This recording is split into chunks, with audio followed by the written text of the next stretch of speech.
Bismillah, assalamualaikum warahmatullahi wabarakatuh. Waalaikumsalam warahmatullahi wabarakatuh. Baik. Semuanya, sudahkah kalian selesai mengerjakan qiraah kemarin? Sudah dikumpul sama Ustadzah yang kelas 9B? Sudah semua? Khalilah sudah Khalilah? Oh iya ya. Baik, barakallahu fikun. Ya, hari ini insya Allah kita akan bahas kisi-kisi ya untuk ujian tulis pelajaran qiraah.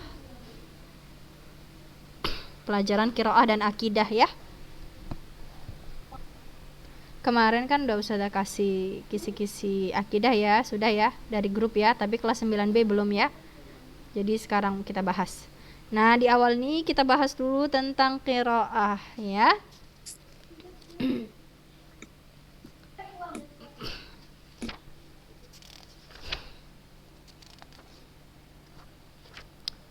Kita mulai dari judul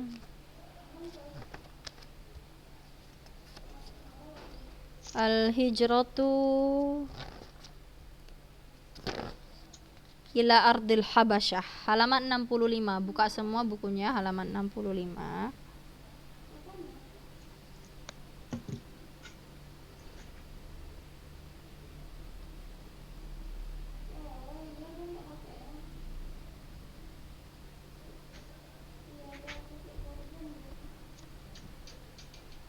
Taib.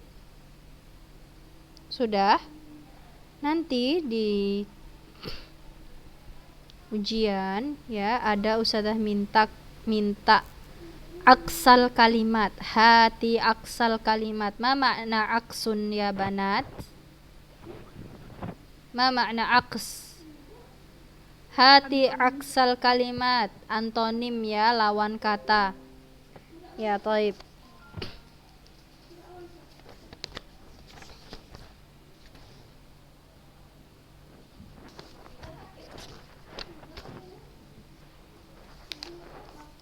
Wa ba'daha sinonim ya, afwan bukan sinonim, mufrad. Nanti ustadzah kasih di situ jamaknya. Contoh misalnya ada kata ayyamun. Contohnya ya. Ayyam, apa mufradnya? Yaumun ya. Lagi fusulun, apa mufradnya? Faslun ya. Lagi rijalun, apa mufradnya? Rajulun. Taib. Asnamun, apa mufradnya? Sonamun ya. Terus yang ada di kalimat al-jadidah kalian baca-baca ya. Lagi mufrad kalimat alwanun, apa mufradnya? Alwan, alwan. Launun, alwanun. Tuyurun, apa mufradnya? Tairun, tuyur. Tairun, tairan, tairani, tuyurun. Kemudian akhsyabun, apa mufradnya? Khasyabun ya. Nujumun, apa mufradnya? Najmun. Ma'abid, apa mufradnya? Ma'badun ya, itu di Ibrahim wa qaumuhu ya, ma'badun. Baik. Kemudian ada lagi tamasil, apa mufradnya? Tamasil. Hah? Timsalun ya, timsalun. Lihat buku kalian, cari yang mana ada mufrad, afwan, jamak. Nah, itu kalian kasih mufradnya. Masakin, apa mufradnya? Iya, miskin, masakin.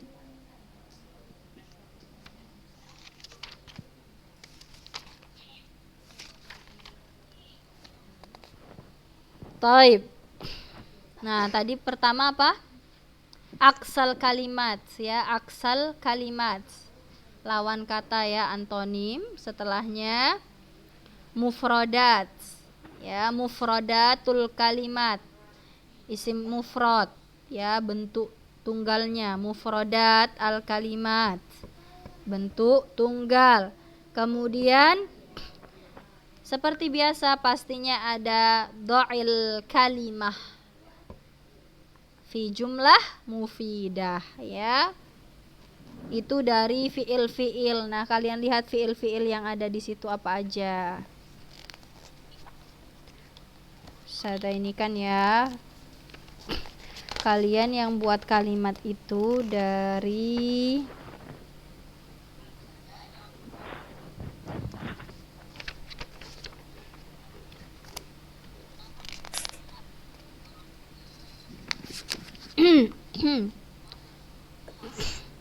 sebentar ya, tadi udah nampak jadi hilang.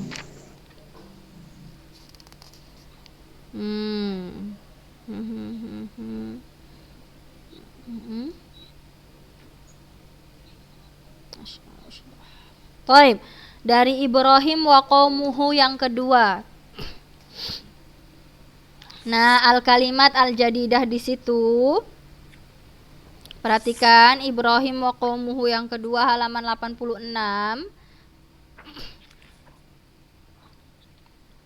Nah, itu nanti dari al kalimat al jadidah yang di sini disuruh buat jumlah mufidah. Maka kalian latihan sendiri buat jumlah mufidah sebelum ujian ya.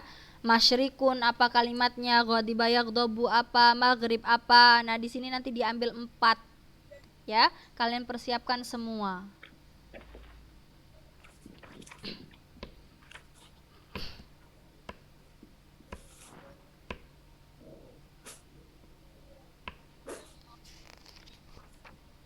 Kemudian kalian harus ya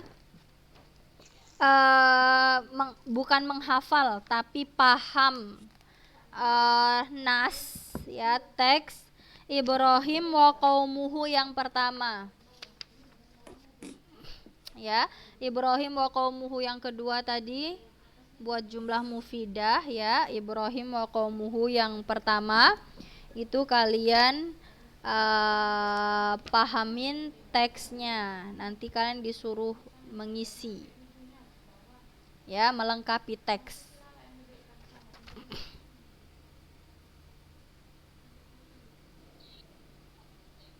Kemudian ada soal nanti kalian suruh ganti domir ya.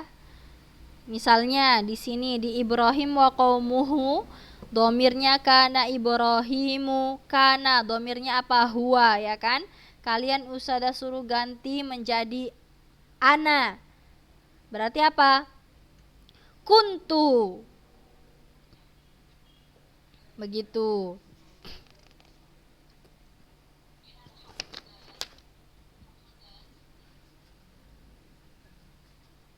Paham? Baik, udah berapa kisi-kisinya?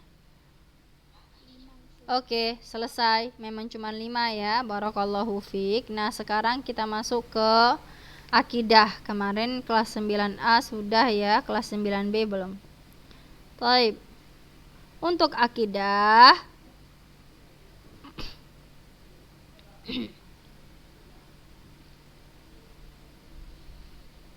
untuk akidah ya, silakan kalian pelajari tentang bab 2 ya, aqwalun wa af'alun tunafit tauhid au tunqisuhu ya. Subbabnya iddi'a'u ilmul ghaib yang pertama. Iddia' ilmul ghaib, mengaku-ngaku tahu hal-hal yang gaib. Nah, itu kalian pelajari apanya? Ustazah, apa pengertian gaib? Ya, kemudian apa dalilnya?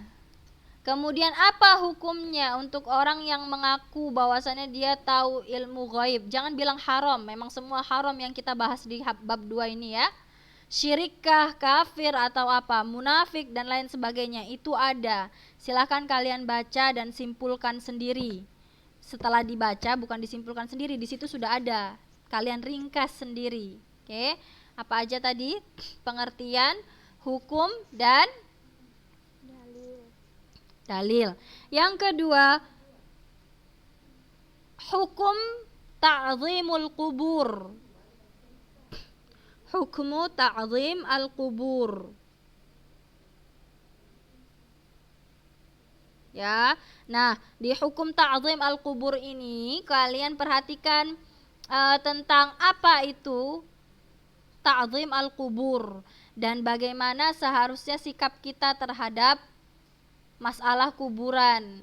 Kemudian ada wasiat Nabi itu kan yang berkaitan dengan hal itu ya kan, Nabi mewanti-wanti tentang bagaimana antisipasi kita untuk tidak terjatuh dalam al-ghulu fil kubur.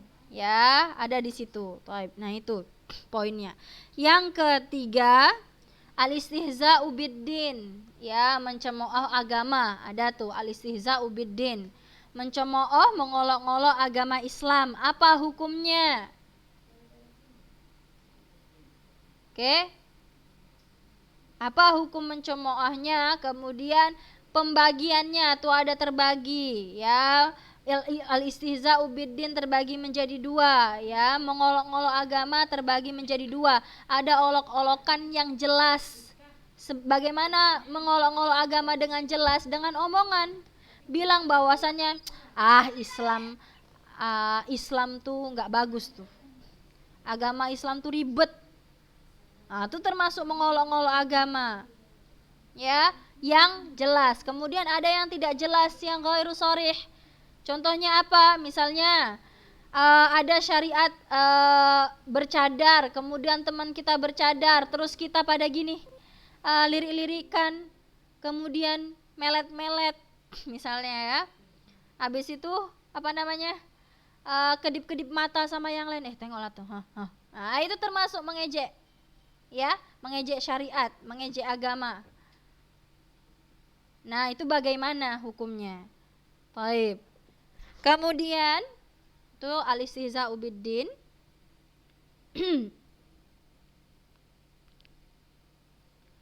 Kemudian tentang ar-ruqa wat tamaim. Ar-ruqa wat tamaim, wat tamaim.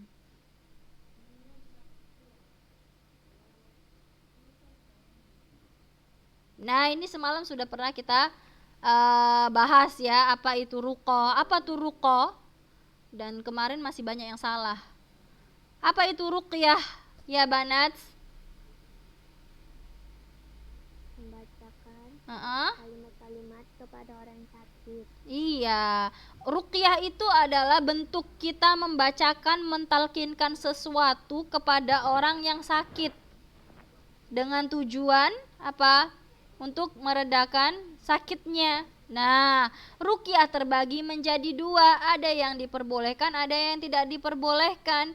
Yang tidak diperbolehkan apa? Yang mengandung syirik. Yang diperbolehkan yang tidak mengandung syirik, yang tidak mengandung kesyirikan. Kemudian ada syarat-syaratnya. Kenapa? Bagaimana yang ruqyah yang diperbolehkan? Salah satunya adalah dengan membacakan ayat-ayat Al-Qur'an, ya kan? Ayat Al-Qur'an, nama-nama Allah, sifat-sifat Allah.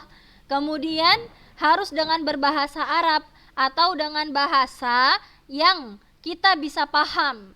Ya, kalau ada bahasa yang kita tidak pahami ketika orang meruqyah siapapun itu, maka lebih bagus dihindari. Karena bisa jadi dia mengucapkan bukan nama Allah, bisa jadi dia meruqyah dengan nama-nama setan dan lain sebagainya, atau ada rumus-rumus yang dia bacakan yang hanya dia yang tahu. Nah, ini tidak boleh ya. Kemudian yang ketiga, syarat ketiga, ruqyah yang diperbolehkan adalah yang pertama ayat Quran, yang kedua dengan bahasa Arab atau bahasa yang dapat dipahami, yang ketiga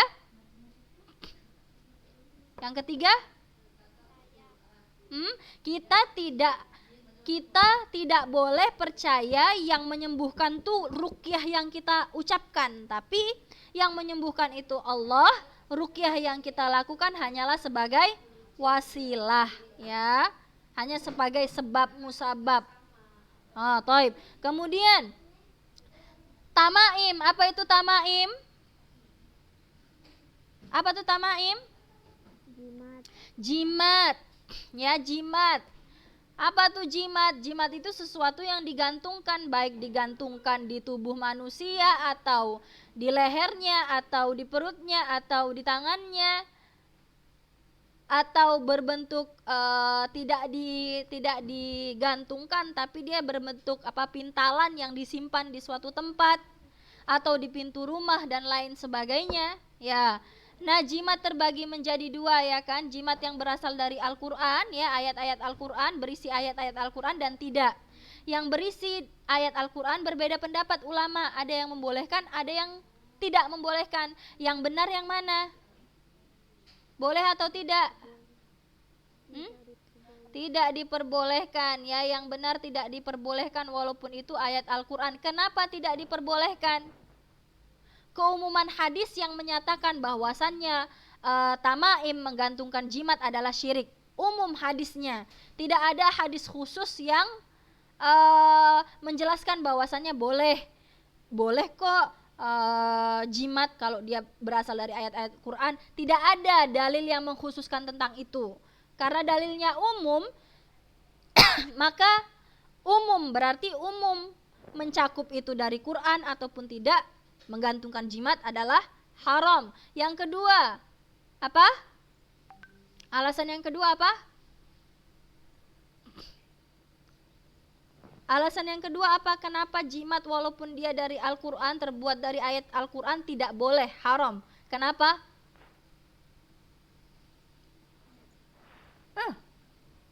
Baru semalam dipelajari, baru semalam ujian praktek.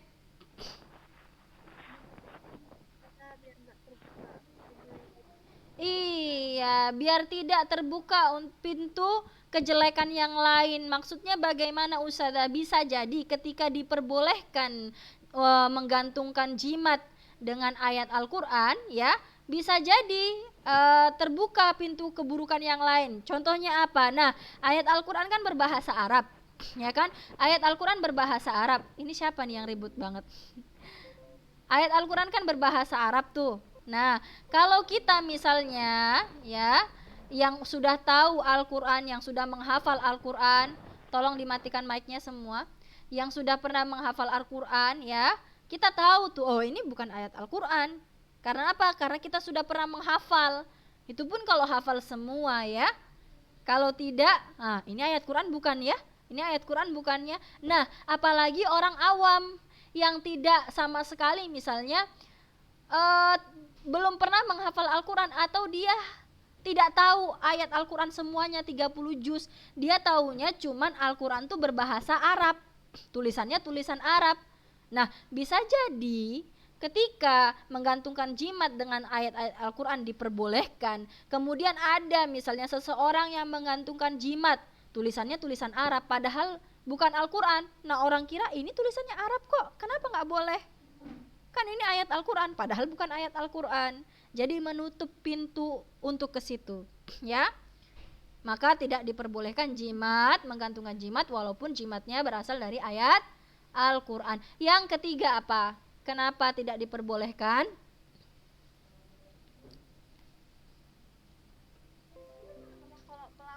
Kalau yang pakai jimat ke WC nanti itu WC itu najis, jadi wasilah penghinaan kepada Al-Quran. Iya, betul. Nah, kalau seandainya jimat itu digantungkan di tubuh seseorang, maka tidak menutup kemungkinan dia akan ke kamar mandi, ke WC, ke tempat-tempat yang najis dan membawa jimat yang berisi ayat Al-Quran. Nah, itu salah satu wasilah, ya, cara setan, ya, salah satu wasilah untuk menghinakan Al-Qur'an. Taib, itu dia. Hada ya banat, itu saja ya. Wassallallahu ala nabiyina Muhammadin wa ala alihi wa sahbihi wa sallama tasliman katsira. Barakallahu fikun wa fi juhdikun ma'akunnan najah. Assalamualaikum warahmatullahi wabarakatuh.